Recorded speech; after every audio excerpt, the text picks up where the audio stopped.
As luck would have it, this is another take two because Grandma interrupted me again today.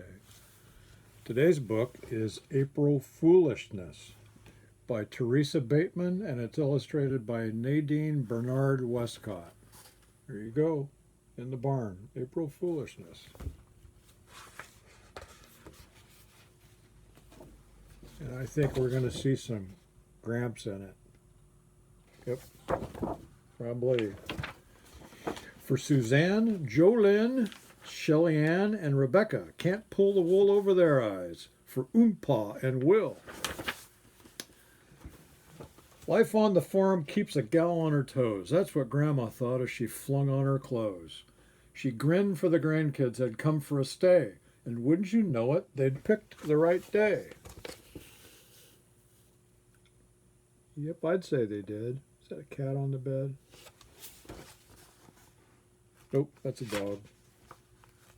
I don't see a cat. Grandpa, the cows have got loose. I think big brown Bessie's just stepped on a goose. I think so too, and the goose says, ouch, cow!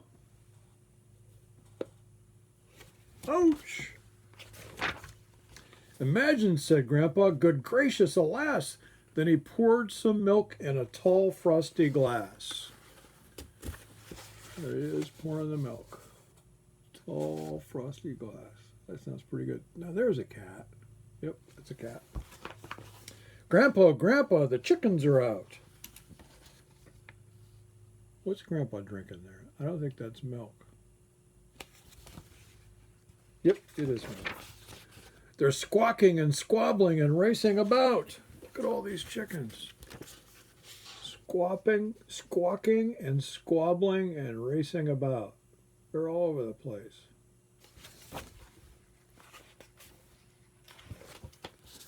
Imagine, said Grandpa, amazing, oh my, as he popped some eggs into the skillet to fry.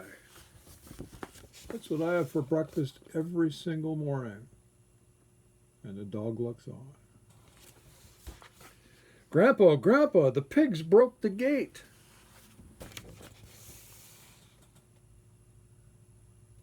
Fried eggs.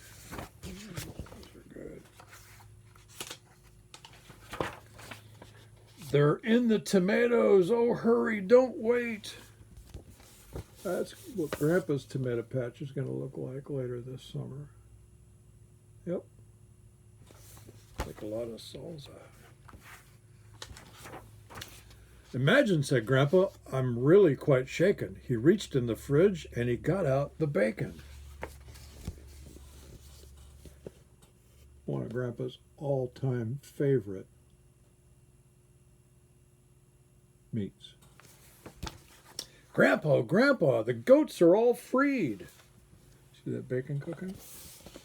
He's still cooking bacon, and the kids are yelling at him about the goats.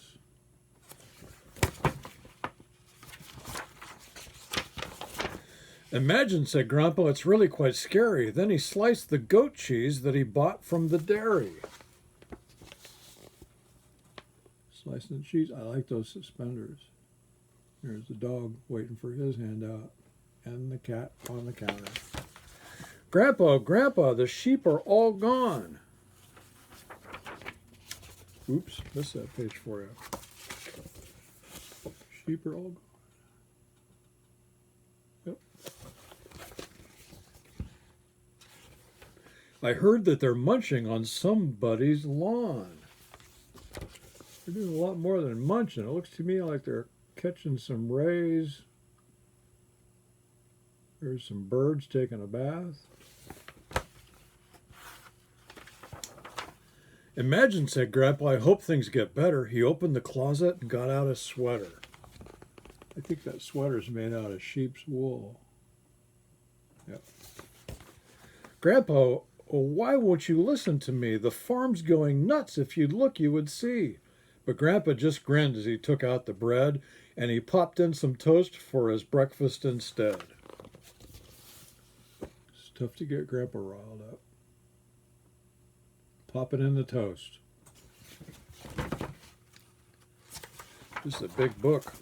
Then Grandpa turned red and he gave out a roar. He sped through the kitchen and dashed out the door.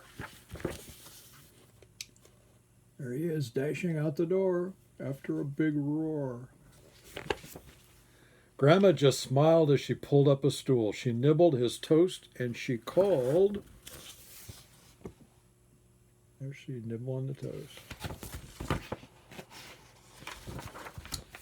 April Fool. April Fool. Everything was just fine. It was just a big April foolishness. And there's the end. Grandpa finally gets to have his breakfast. Lucky Grandpa. Here you go, kids. See you next time.